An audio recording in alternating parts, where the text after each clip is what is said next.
وبكده هندخل على درس جديد، وهو درس مهم جدا ما ينفعش ما يجيش في الامتحان، وانا هختصره عليك وهلخصه لك في كلمتين. هما مسألتين هكتبهم دلوقتي. درس المحددات واحدة منهم اساسي جاية في الامتحان، ما تحيرش نفسك. المحددات مسألتين جاهزين بطريقة مباشرة. ادي المحددات لما اجي اتكلم عليها فيبقى انت بتتكلم في مسألة اللي هي بتاعت س وصاد، ومسألة بتاعت س وصاد وعين. قبل اي شيء خلينا نقول يعني ايه الاول محدد؟ محدد مجموعة من العناصر ما بين قوسين بالشكل ده. مثلا اي ارقام انت عايزها اكتبها. ادي الارقام 4 مثلا، 6 مثلا، 5 مثلا، وجينا قلنا مثلا 9. ادي الارقام بتاعتي 4 5 6 9. ده اسمه محدد. معلومة لسعادتك، المحدد ماشي كده. في ارقام ماشية كده اسمها صف، في ارقام ماشية كده اسمها صف، انما اللي نازلة كده دي اسمها عمود. وانا اصلا ولا يهمني الصف ولا يهمني العمود، انا عايزك تركز لي على الارقام اللي ماشيه كده والارقام اللي ماشيه كده. الارقام اللي نازله من على ايدك اليمين اسمها قطر رئيسي، انما اللي جايه من على ايدك الشمال اسمها قطر فرعي. انا هاجي في الامتحان واقول لك لو سمحت انا عايزك تجيب الدلتا. عايز اجيب الدلتا. يعني ايه الدلتا؟ الدلتا هي قيمه المحدد. طب انا ازاي بجيب قيمة المحدد؟ عندي قانون بيقول لي حاصل ضرب الرئيسي ناقص ضرب الفرعي. الدلتا بتساوي ايه؟ ضرب الرئيسي ناقص ضرب الفرعي. يبقى انا كده بقى معايا قانون اجيب الدلتا. هو فين الرئيسي اللي جاي من على اليمين؟ فين الفرعي اللي جاي من على الشمال؟ فين الرئيسي تاني؟ الرئيسي اهو. 4 في 9 ب 36، 5 في 6 ب 30. الدلتا بتساوي ضرب الرئيسي ناقص ضرب الفرعي. الدلتا دي اللي هو المثلث ده بتساوي ايه؟ ضرب الرئيسي ناقص ضرب الفرعي. اصبحت الدلتا بتساوي 6. دي مسألة المحددات. هتيجي لسعادتك كده ويقول لك عايز القيمة بتاعت الدلتا، تمسك الرئيسي ناقص ضرب الفرعي تضربهم في بعض. طب مسألة كمان جاي بيقول لي 5 س زائد 6 صاد بتساوي 110. 4 س زائد 9 صاد بتساوي مثلا نقول 130. بيقول لي السؤال اوجد قيمة المحدد العام أو محدد المقام. اوجد قيمة الدلتا، ورسم لي المثلث ده وبيقول لي عايز اعرف هي الدلتا بكام. احنا اتفقنا الدلتا تسألني عليها لما تديني محدد، وانت مش مديني محدد، بس انا هروح واعمله. اعمل المحدد ازاي؟ اقفل لي على السين والصاد، هات لي عمود ارقام السين، هات لي عمود ارقام الصاد، واعمل لي هنا كده 5 و4 6 و9. جبت ارقام عمود السين وجبت ارقام عمود الصاد وعملت بيها المحدد. يلا هات قيمته. الدلتا بتساوي ضرب الرئيسي ناقص ضرب الفرعي. الدلتا تاني بتساوي ضرب مين ناقص ضرب مين؟ ضرب الرئيسي ناقص ضرب الفرعي. فين الرئيسي؟ 5 في 9 ناقص 4 في 6، طرحتهم من بعض 21. يبقى الدلتا هنا بتساوي كام؟ بتساوي 21. جبت كده قيمة المحدد. طب ده المحدد الصغير. يا ترى لو عملت محدد كبير كده، محدد اهو زي كده كبير، في بدل رقمين خليتهم 3 ارقام، 5 و4 و1، 2 و1 و0، 3 و2 و4، وبقول لحضرتك اوجد قيمة المحدد العام او محدد المقام، او عايز اجيب قيمة الدلتا. فين الدلتا؟ ده محدد كبير، ما ينفعش اقول الرئيسي ناقص الفرعي. ده الكلام ده بيحصل في المحدد الصغير. طب في المحدد الكبير الدلتا بتساوي ايه؟ الدلتا بتساوي ضرب الثلاث اقطار الرئيسية ناقص ضرب الثلاثة الفرعية. طب فين دول الثلاثة الرئيسية؟ انا مش شايف غير واحد بس رئيسي اهو. اقول لك انت مش هتشوف الرئيسي الثلاثه الرئيسيه غير لما تعمل خطوه الاول. الخطوه دي هي اني اكرر اول عمودين تاني، ان اجيب العمودين دول واكررهم تاني. ازاي الكلام ده؟ اكتب الارقام الاول. 5 4 1 2 1 0 3 2 4. وابدأ أكرر تاني أول عمودين 5 4 1 2 1 0. كده لو ركزت هتلاقي نفسك شايف 3 أقطار رئيسية. أدي القطر الأول 5 1 4، وادي القطر الثاني 2 2 1، وادي القطر الثالث. هتضرب كل قطر في نفسه اهو. 5 في 1 في 4 20، 2 في 2 في 1 ب4، 3 في 4 في 0 ب0. الضربة بتاعت التلاتة الرئيسي طلعت ب24. كده انا ضربت التلاتة الرئيسية. هرجع بقى بالعكس واضرب التلاتة الفرعية.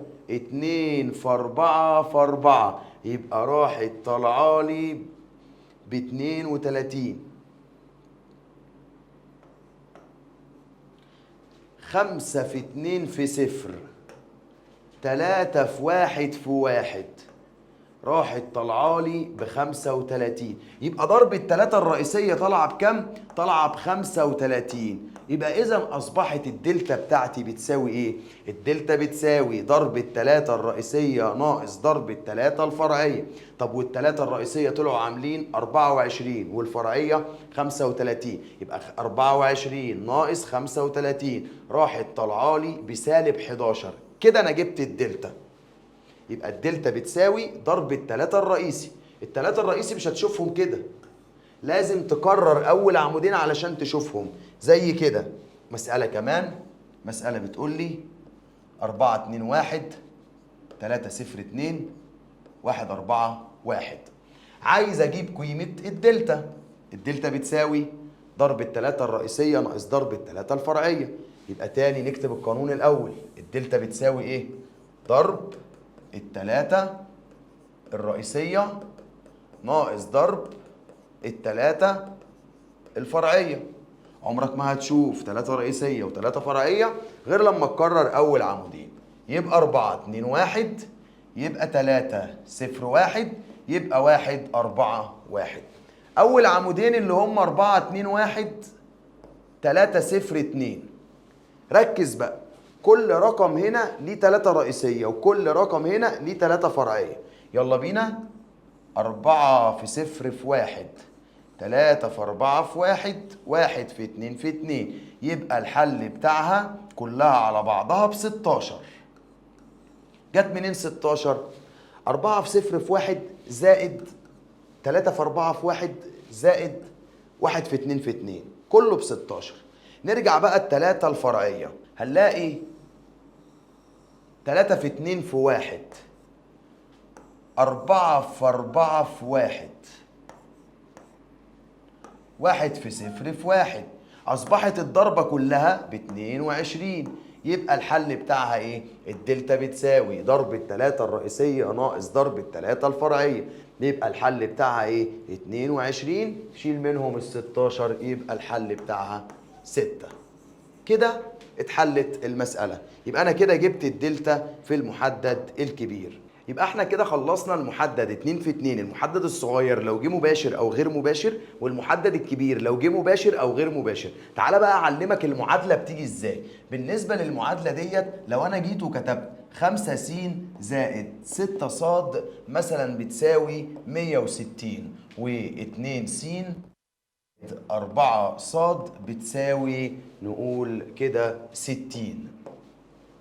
يبقى ولا تعالى نخليها 2 س بتساوي 80. دي كده قدام مني المعادلة، اسمها معادلة س وصاد، معادلة ذات مجهولين. أفرق ما بينها وما بين المعادلة ديت. المعادلة ديت مثلا 5 س زائد 6 صاد زائد العين بتساوي 115، و2 س زائد 4 صاد زائد 1 عين بتساوي مثلا نقول 60، او ممكن نخليها بتساوي مثلا 70.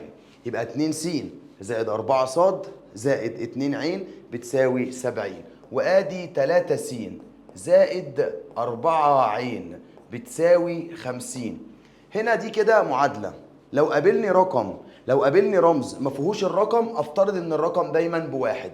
طب لو قابلني في المعادلة ان الرمز مش موجود، يبقى الرمز كده مكانه صفر. يبقى كده نقول معلومة مهمة جدا، الرقم ده كده 4، الرقم ده كده صفر، الرقم ده كده 1. يبقى دي اسمها معادلة ذات مجهولين. هتجيلك كده المسألة دي في الامتحان، هتجيلك كده المسألة ديت في الامتحان. نراجعها تاني. 5 س زائد 6 ص بتساوي 115. 2 س زائد 4 ص زائد 2 ع بتساوي 70. 3 س مفيش صاد، يبقى الصاد مكانها صفر، زائد 4 ع بتساوي 50. لو جات لي المسألة ديت هيقول لي لو سمحت اوجد قيمة المتغير والمجهول س. اوجد قيمة المتغير أو المجهول ص. يبقى هنا هيطلب مني في الامتحان قيمة س، وهيطلب مني في الامتحان قيمة ص. ازاي اجيب السين وازاي اجيب الصاد من معادلة ذات مجهولين؟ طيب لو هنا في المسألة دي طبعا مش هيقول لي اوجد قيمة س وصاد، هيقول لي اوجد قيمة س واوجد قيمة صاد واوجد قيمة ع.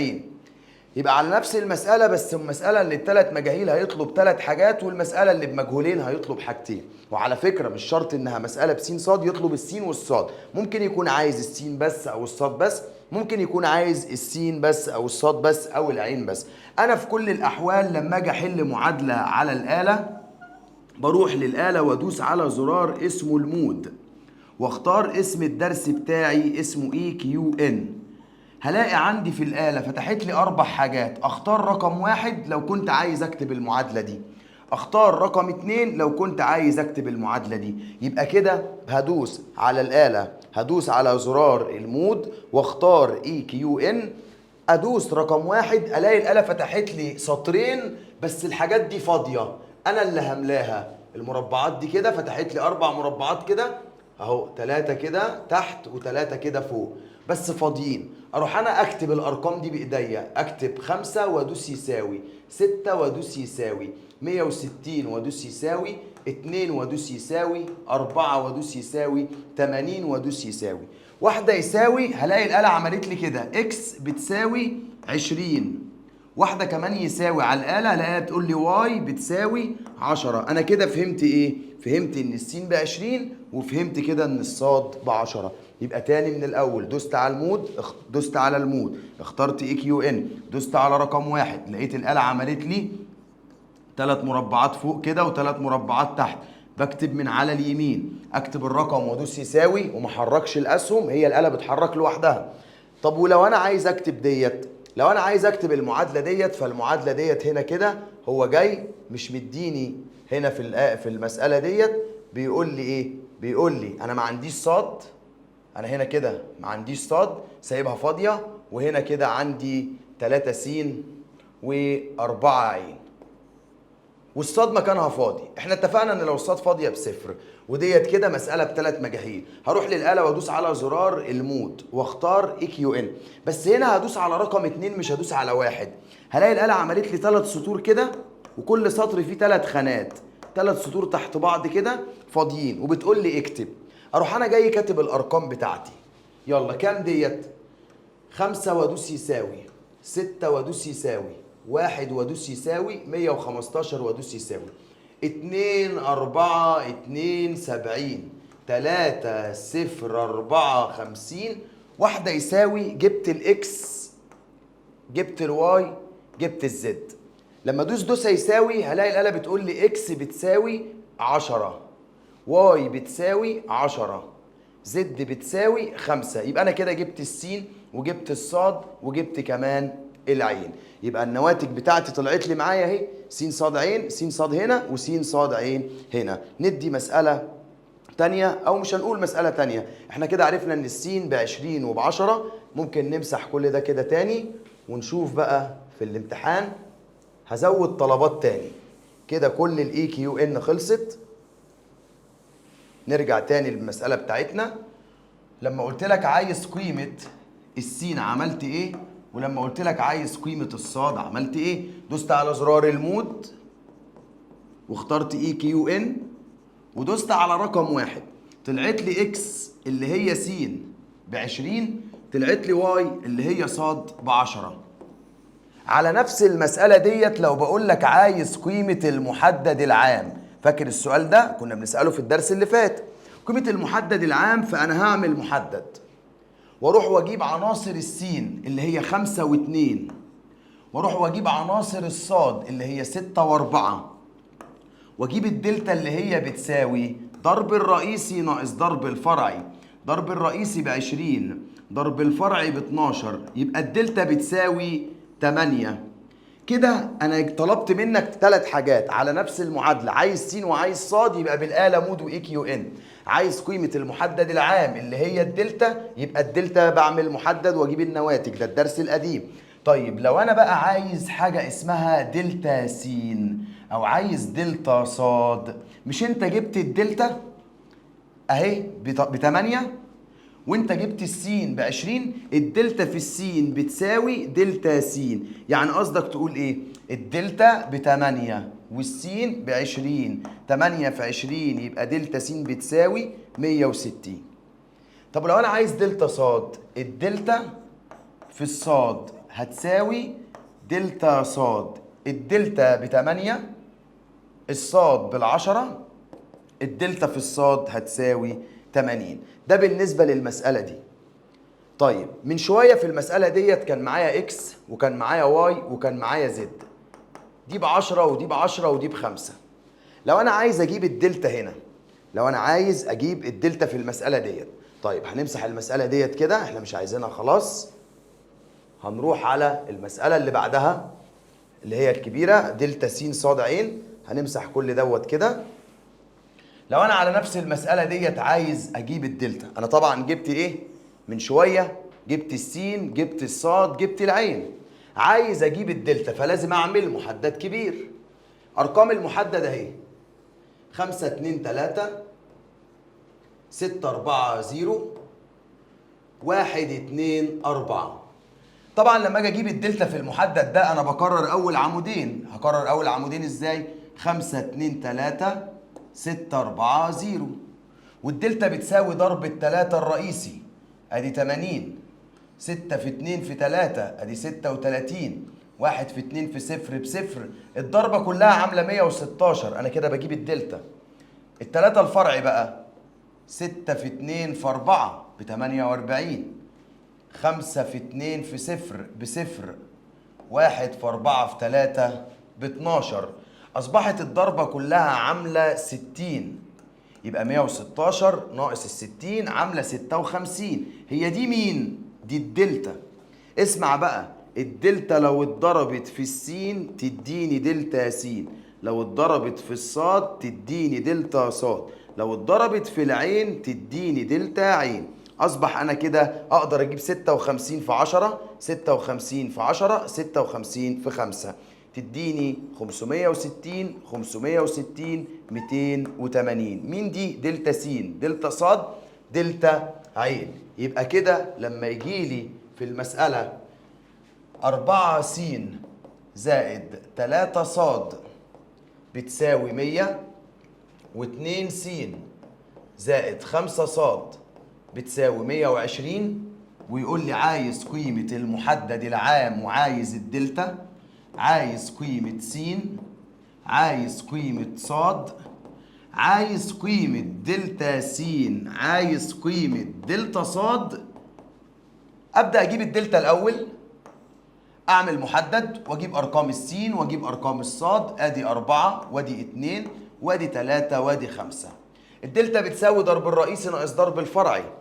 4 في 5 ب20 ناقص 3 في 2 ب6، يبقى الضربة كلها ب14. كده أنا جبت الدلتا.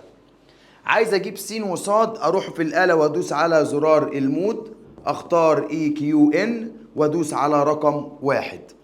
أكتب الأرقام: 4 يساوي، 3 يساوي، 100 يساوي، 2 يساوي، 5 يساوي، 120 يساوي. أدوس دوسة يطلع لي إكس على الشاشة ب10، ادوس دوسة يطلع لي واي على الآلة ب20. لو مسكت الدلتا ضربتها في السين انت جبت دلتا س، دلتا اللي هي ب14 في 10 ب140. مين دي؟ دلتا س. طب ودلتا صاد؟ لو مسكت الدلتا ضربتها في الصاد بقى معايا دلتا صاد. دلتا ب 14 والصاد ب 20. لو انا ضربتهم في بعض يديني 280. يبقى مين دي؟ دي دلتا صاد. دي مسألة أساسية في الامتحان، سواء ديت أو المسألة الكبيرة اللي هي دي، لما أجي أقول لك 3 س زائد 2 صاد زائد 5 عين بتساوي 100، و4 س زائد 3 صاد زائد عين بتساوي 80، و4 س زائد عين واحدة بتساوي 50. واقول لك عايز قيمة المحدد العام او الدلتا. لو انا طلبت منك الدلتا او المحدد العام، فالدلتا لازم تعمل محدد كبير وتنزل ارقام السين وتنزل ارقام الصاد وتنزل ارقام العين. يبقى الارقام بتاعتي اللي هي كام؟ 3 4 4، 2 3 0، 5 1 1. هنكرر اول عمودين، 2 3 0، التلاتة الرئيسي 2 في 1 في 4، 5 في 4 بصفر، الضربة عاملة 17. التلاتة الفرعي 2 في 4 في 1، 3 في 1 في 0، 5 في 3 في 4 ب 68. أصبحت عاملة 59 بالسالب. مين دي؟ دي الدلتا. يبقى س صاد عين أنا لسه ما جبتهمش. لو طلبت منك قيمة س قيمة صاد قيمة عين، احنا كده جبنا الدلتا بس. لو أنا عايز قيمة س، لو أنا عايز قيمة صاد، لو أنا عايز قيمة عين، طبعا احنا عارفين ان دي كده معادلات. اروح للآلة وادوس على زرار المود واختار اي كيو ان وادوس على رقم 2 ولا 1. دي ام س صاد عين، يبقى هدوس على رقم 2. الاقي الآلة فتحت لي مربعات كده فاضية وانا اللي هملاها بالارقام اللي قدام عينيا. طيب يبقى كده الارقام دي كده هتجيلي فاضية وانا اللي هحط جواها الناتج زي ما انت شايف كده. لو الرقم موجود اكتبه، لو الرقم مش موجود حط 1، لو الرمز نفسه مش موجود يبقى بصفر. عملت الارقام دي على الآلة، دوست على زرار المود، جبت الاكس، جبت الواي، جبت الزد. اكس ب 10، واي ب 10، زد ب 10. لو انا عايز دلتا س، لو انا عايز دلتا صاد، لو انا عايز دلتا عين، همسك الدلتا اضربها في السين، همسك الدلتا اضربها في الصاد، همسك الدلتا اضربها في العين. يعني ايه؟ يعني الرقم ده في السين يديني دلتا س، ده في الصاد يديني دلتا صاد، ده في العين يديني دلتا عين. كده نقدر نقول انتهى درس المحددات. والمحدد يا اما 2 في 2 يا اما 3 في 3. هنشرح دلوقتي درس جديد وهو درس المصفوفات. هناخد في المصفوفة الجمع والطرح والضرب والقسمة. يبقى لما نيجي نتكلم على المصفوفات، في المصفوفات لازم تبقى عارف انت هتدرس ايه. انت حضرتك هتدرس الجمع وهتدرس الطرح وهندرس الضرب وهناخد كمان القسمة اللي هي درس المقلوب.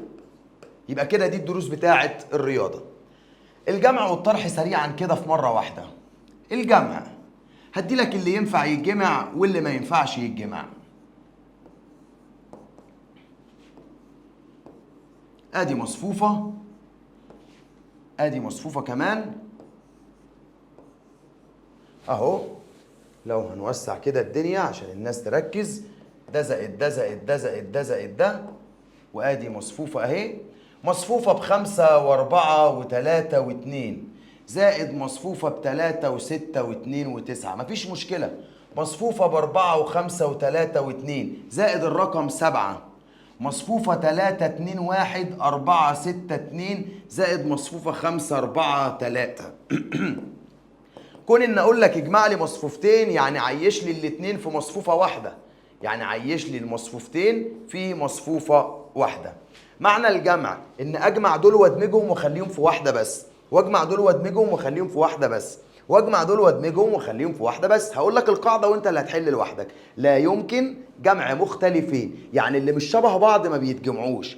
ولما بنجمع شرط الجمع ان هم يكونوا شبه بعض في الصفوف والأعمدة اللي في الأولى تساوي الصفوف والأعمدة اللي في التانية.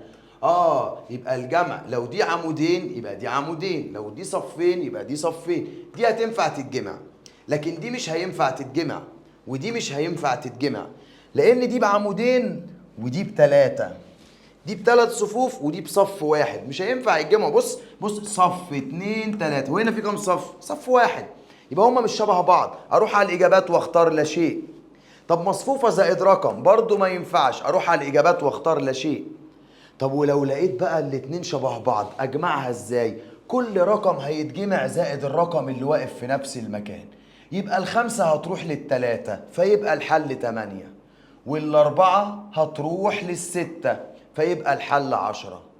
التلاتة هتتجمع على الرقم اللي واقف في نفس المكان بتاعها اللي هو 2، يبقى 3 و2 5، والاتنين هتتجمع على الرقم اللي واقف في نفس المكان بتاعها ف2 و9 11، وبكده يبقى خلص الجمع.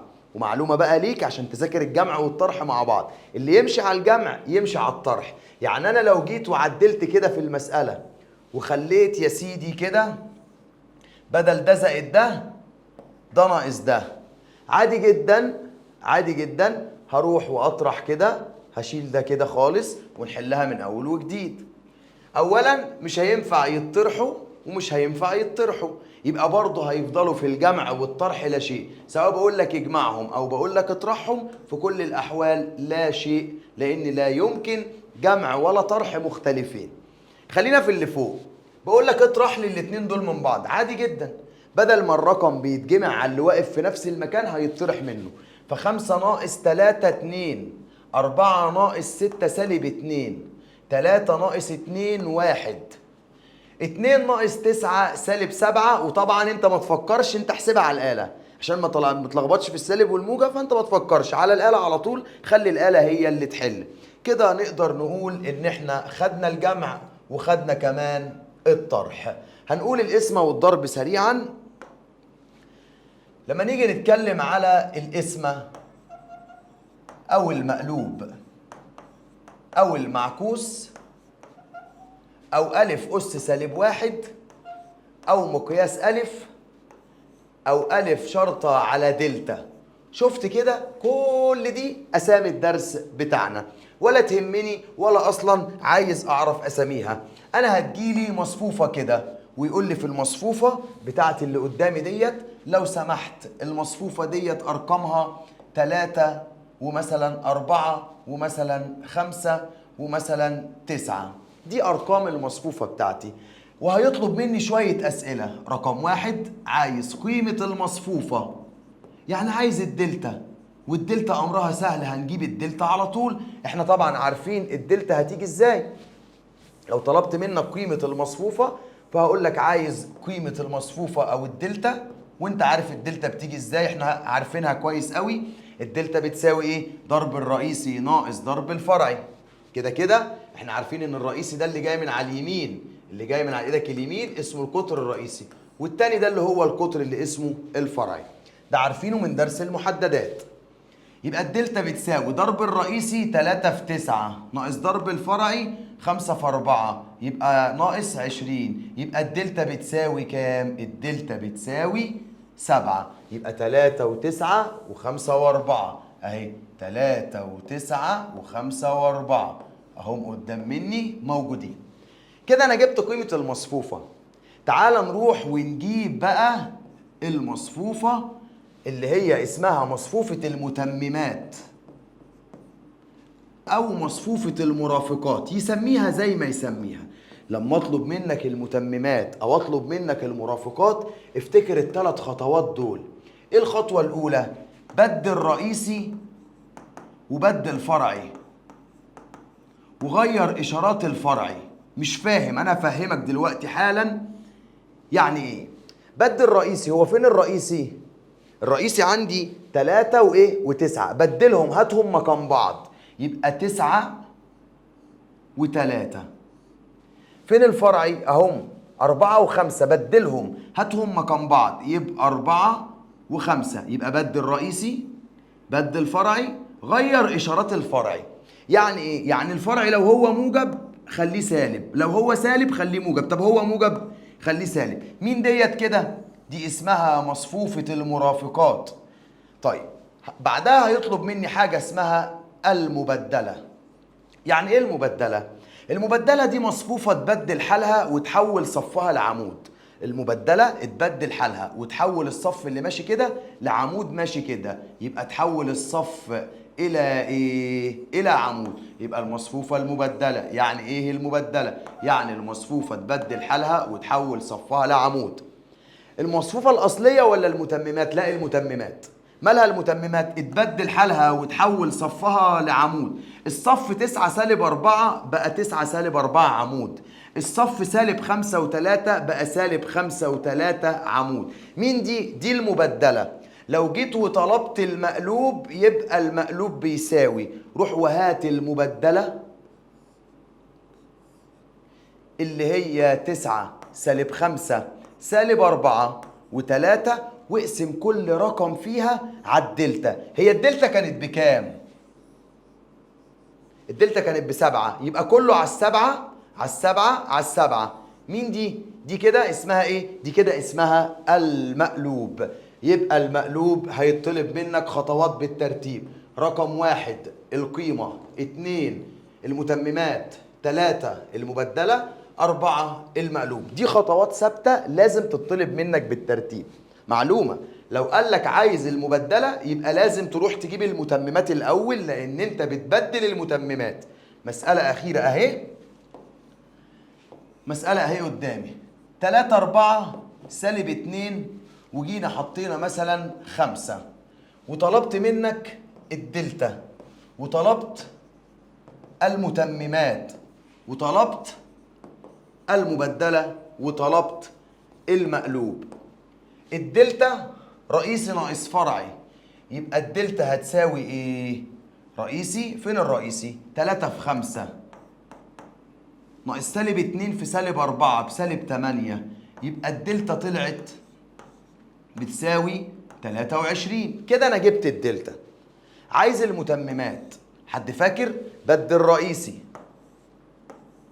بدل فرعي، غير اشارات الفرعي. بدل رئيسي بدل فرعي، غير اشارات الفرعي. يعني لو هو سالب خليه موجب، ولو هو موجب خليه سالب، يبقى ديت تبقى ايه؟ تبقى موجب.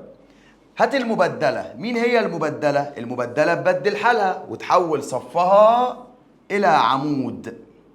فالصف 5 وسالب 4 بقى عمود 5 وسالب 4، والصف 2 و3 بقى عمود 2 و3. أروح وأجيب المبدلة دي كلها، 5 2 سالب 4 و3، واقسم كل رقم فيها على دلتا. هي الدلتا النهارده بكام؟ ب 23 23 23 23. كده نقدر نقول انتهت المصفوفات، بس فاضل لك الضرب.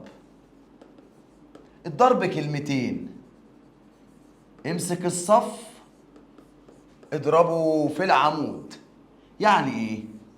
يعني مصفوفة اهي 3 و4 و2 و5، عايز اضربها في المصفوفة ديت 2 و6. هنا كده دول ما ينفعش ولا يتجمعوا ولا يتطرحوا، بس ممكن يتضربوا، لان الضرب بيقول لك امسك الصف اضربه في العمود. فين الصف؟ 3 و4. فين العمود؟ 2 و6. هتضرب ازاي؟ همسك التلاتة اول رقم مع اول رقم، وتاني رقم مع تاني رقم، يبقى التلاتة في الاتنين والاربعة في الستة. الضربة كلها ب30. جت منين ال30 دي؟ 3 في 2 زائد 4 في 6. أول رقم في أول رقم زائد تاني رقم في تاني رقم. خلصت ضربة صف في عمود، بس لسه فاضل صف تاني، اعمل فيه نفس الكلام. 2 أول رقم مع 2 أول رقم، 5 مع 6، 2 في 2 2 في 2 زائد 5 في 6، تطلع الضربة كلها ب34. ده اللي هيبقى الحل بتاعك. يبقى الضربة اهي. يبقى إذا عملية الضرب بتقول امسك الصف اضربه في العمود، وادي صف، ادي 3 4 5 2، عايز امسكها واضربها في 2 و1 و6 و3. ينفع؟ ينفع.